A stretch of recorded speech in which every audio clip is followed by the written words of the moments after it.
Conectado a nuestro siguiente invitado. Ya está con nosotros Fernando Prado, cofundador y director de Reputación Lab. Don Ok. Fernando Prado, buenos días, bienvenido. Muy buenos días. Un ¿Se placer da estar. cuenta que aquí no nos quieren dejar discutir? ¿Se ha dado cuenta usted de eso, Fernando? Sí, me he dado cuenta. Estaba escuchando atentamente la entrevista a la presidenta. Una represión violenta nos tienen aquí Flor y Melissa contra Gonzalo y yo. Por eso que la mesa del trabajo vamos a ampliarla para que haya más gente. El ¡Ay, más el revolú! debate siempre es bueno. El debate Más siempre es bueno. revolú. Bueno, espero no bajar mucho el nivel yo después de la entrevista anterior. Oiga, primero, Fernando, yo voy a desconectarme para conectarme desde el vehículo, pero explíquenos a nosotros, a los oyentes y a nosotros, qué es esto del tema de reputación. ¿Cómo es que se llama? Reputación Lab. Reputation Lab es nuestra Reputation compañía. Lab. ¿Qué Sí, es? vamos a ver, nosotros somos una consultora que ayudamos a las empresas a gestionar su reputación. La reputación, cuando hablamos de reputación, hablamos de sentimientos de admiración, respeto, confianza, o sea, las percepciones que tienen los distintos grupos de interés sobre una empresa, sobre una persona o incluso sobre un país. También trabajamos en reputación de países. Y lo que hacemos básicamente es entender cuáles son las expectativas de la opinión pública en unos casos o de stakeholders específicos, o sea, grupos de interés específicos de las compañías en otros, para ver cómo las compañías pueden atender a esas expectativas, cómo sus percepciones, lo que es importante para los grupos de interés, las compañías pueden atender a eso. Entonces, por ejemplo, explicamos esa admiración, respeto y confianza que se tiene en una compañía de telecomunicaciones, de alimentación o un banco en función de la calidad de sus productos, si son éticos, si invierten en la sociedad, si cuidan el medio ambiente, etcétera, ¿no? Y con eso sacamos cuáles son sus puntos fuertes, sus puntos débiles, qué importa más a sus distintas audiencias y les ayudamos a priorizar, a desarrollar planes de gestión.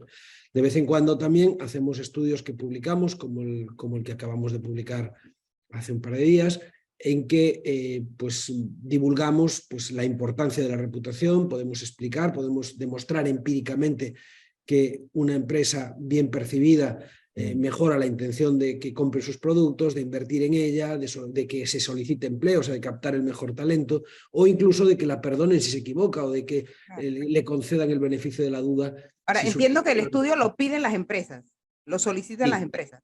Sí, normalmente nosotros, el estudio que hemos publicado ahora lo hemos invertido nosotros, este estudio lo desarrollamos entre Reputation Lab y Stratego Communications, que es nuestro partner aquí en Panamá, y lo que hemos hecho es hacer nuestra propia inversión en un estudio amplio para entender pues, cuáles son las preocupaciones de los panameños en relación a 4 sectores empresariales concretos que son los que hemos cubierto en este estudio, que son el de banca, el de telecomunicaciones, el de energía y el de seguros, ¿no?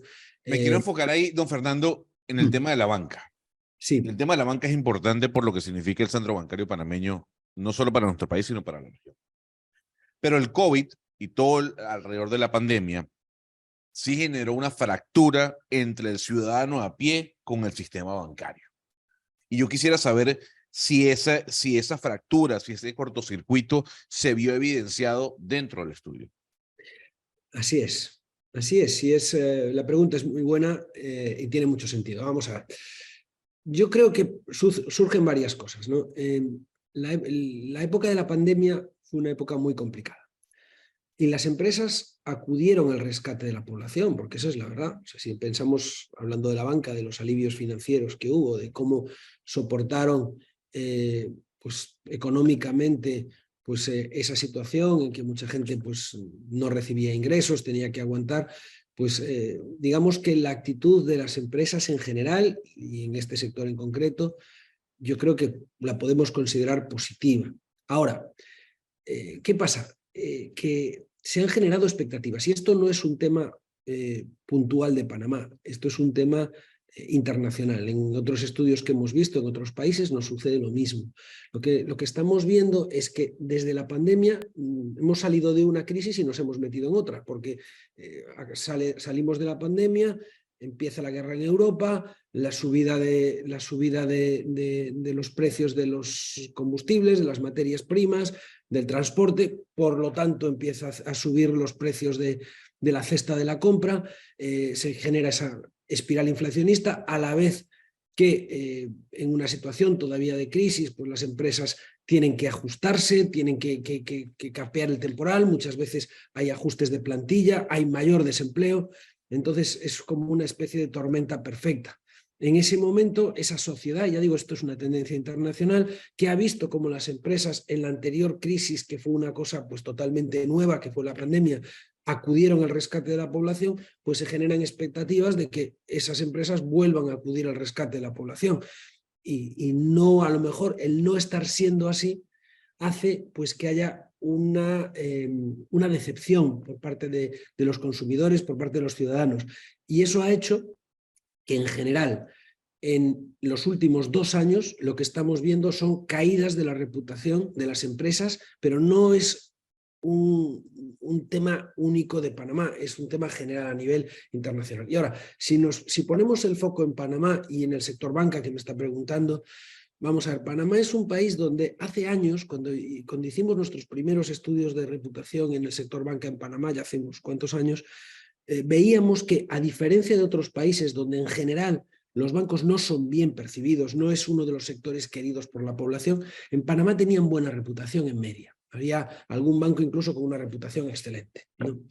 ¿Qué ha ido pasando en estos últimos años? Pues que eso ya no es así. Y de hecho, cuando analizamos el sector banca, dentro de estos 4 sectores que hemos analizado, el nivel medio de reputación de los bancos hemos analizado, vamos a ver, no preguntamos por sectores, preguntamos por empresas concretas en nuestro estudio. O sea, hemos analizado 10 bancos, los 10 principales bancos que operan en Panamá. Y hemos preguntado por el nivel de admiración, respeto, confianza que son acreedores, y después lo explicamos con una serie de variables racionales, ¿no? Para poder entender qué es lo que hacen bien, qué es lo que hacen mal, o mejor dicho, qué es lo que se percibe que hacen bien y qué es lo que se percibe que hacen mal. Y lo que hemos visto es que la media de la reputación de los bancos es débil. O sea, nosotros tenemos una escala normativa que va de 0 a 100 y la media es 50, ¿no? Y consideramos una reputación moderada la que va pues entre los 45 y los 55 puntos. Por debajo de 45 lo consideramos débil. Bueno, pues los bancos están en una media de reputación débil. Cuando empezamos a hacer estos estudios estaban en niveles más altos. De hecho, estamos viendo que, si bien hay muchísima diferencia entre ellos, no tiene nada que ver unos bancos con otros, y no voy a hablar de ningún caso concreto porque no publicamos los datos específicos de cada entidad si no hablamos de sector, pero sí voy a decir que dentro del rango de los bancos los hay que tienen reputaciones muy pobres y los hay que las tienen moderadas, casi fuertes, ¿no? O sea, hay una diferencia bastante grande, pero lo que sí es cierto es que en media están en débil, y eso les hace vulnerables por una parte a las reacciones sobre todo los que tienen esos indicadores más bajos, las reacciones de los consumidores, porque hay una correlación directa, es otra de las conclusiones de nuestro estudio, entre la intención de contratar sus productos, de hablar positivamente de ellos, de invertir en ellos, de solicitar empleo, y ese indicador de reputación. Pero luego también les hace vulnerables ante el regulador. De hecho, en la primera vez que publicamos este estudio, hace 2 años, preguntamos si la ciudadanía estaría de acuerdo con que desde el gobierno se impusieran nuevas regulaciones en el sector de energía o en el sector banca, pues por ejemplo, obligándoles a fijar las tasas o en el caso de la energía, pues el tema de la subida de precios, etcétera.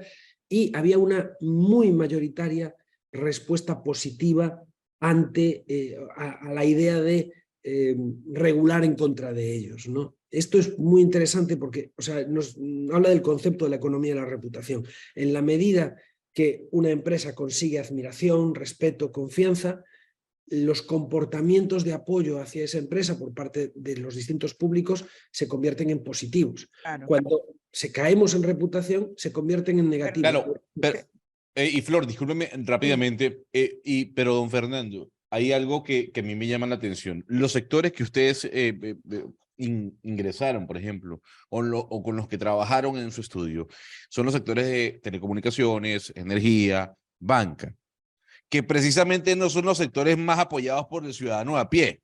Totalmente de acuerdo. Que tienen un rechazo por la calidad de servicio, por la prestación del servicio, etcétera, etcétera. Muy buen análisis. Ahora yo quisiera preguntarle, el común denominador, a sabiendas de que son sectores completamente distintos, el común denominador del rechazo hacia estas empresas, ¿cuál es? Si usted tuviese que sacar una media.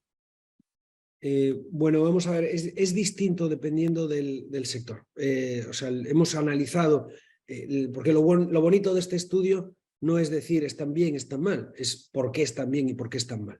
En el sector energía, que es el que sale peor, o sea, el que tiene el indicador más bajo de reputación de los 4 sectores, las variables donde peor se percibe a las empresas de energía en Panamá es ética y transparencia.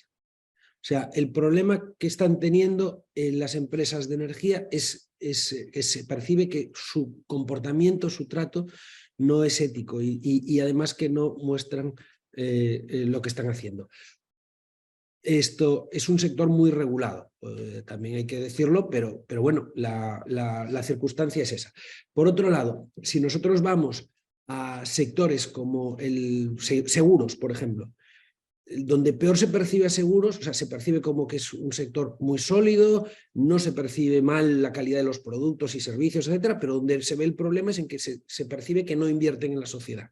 En los criterios, digamos, de sostenibilidad salen peor, o sea, salen peor en inversión social y cuidado del medio ambiente, por ejemplo. O sea, lo que habría que recomendarles en cuanto a las expectativas de la población panameña a las empresas de seguros sería invertir más en responsabilidad social, ¿no? Si hablamos de los bancos están en un término más intermedio, pero en concreto, si nosotros nos fijamos en qué deberían de preocuparse más los bancos, estaría también el tema de transparencia, al igual que en las compañías de energía, el tema de inversión social y el tema de cuidado del medio ambiente. También sus líderes. O sea, los líderes respetados es una variable importante que probablemente, bueno, lo que hemos visto en el estudio es que son muy poco conocidos y la gente que los conoce valora mejor a sus entidades. También contribuirían más a mejorar su reputación sacando a pasear a sus líderes y haciendo que ellos hablaran de sus compañías. Bueno, estoy un poco por darle unos datos de las distintas... Sí, o sea, y rapidito, porque ya se nos acabó prácticamente en el tiempo, Pero Fernando. interesantísimo. Sí, interesantísimo, pero quisiera que antes de darnos esos datos nos pudiera dar en resumen cómo le fue al estudio o el estudio que hicieron en el tema seguros y la valoración reputacional de los líderes de las empresas, que eso lo estudiaron por primera vez. Sí, es correcto. Vamos a ver, en cuanto al tema, a las empresas de seguros, las medimos por primera vez y se encuentran en un nivel también débil. Un poco por decir los 4 sectores, el que sale con el indicador un poco más alto que los demás es banca, dentro de lo que es una reputación débil, después vendría seguros, más o menos al mismo nivel, un poquito por debajo, después telecomunicaciones, que ahí tenemos una buena noticia. El año pasado estaban muy, muy mal, estaban en un nivel pobre parecido al de energía. Este año ha subido un poquito la percepción de las empresas de telecomunicaciones, que la saca del nivel pobre al nivel débil, pero todavía es una reputación frágil. Y ya el que está peor, con mucha diferencia, y además se ha desplomado en el último año, si ya estaba mal el año pasado, ha empeorado, es el sector de energía. Es el de los 4 sectores el peor percibido. Pero sí estoy totalmente de acuerdo con lo que me preguntaban hace un momento. No es una buena muestra en cuanto a lo que es el conjunto de la economía, el conjunto de los sectores. O sea, no lo hemos hecho este estudio buscando analizar la reputación de las empresas en Panamá, sino de estos sectores en específico. Si hubiéramos medido otros sectores como alimentación, automoción, retail, probablemente encontraríamos indicadores más altos. Las empresas de servicios en general, porque los servicios los ofrecemos las personas y las personas nos equivocamos, pues normalmente tienen indicadores de reputación más bajos que las empresas de productos. Eso es algo bastante normal en estos estudios. No sé si he contestado a sus preguntas. Sí, señor. Sí, yo creo que va a tocar traer nuevamente a nuestro invitado Fernando Prado, porque es interesantísimo lo que nos está planteando sobre este estudio, Gonzalo, pero lamentablemente Muy se nos acabó el interesante, tiempo. muy interesante. Sí, así que va a tocar hacer una nueva invitación. Fernando, gracias por estar con Muy nosotros esta agradable. mañana. Muchísimas gracias a ustedes. Un auténtico placer conversar con Muchas ustedes. gracias, don Fernando. 8:44.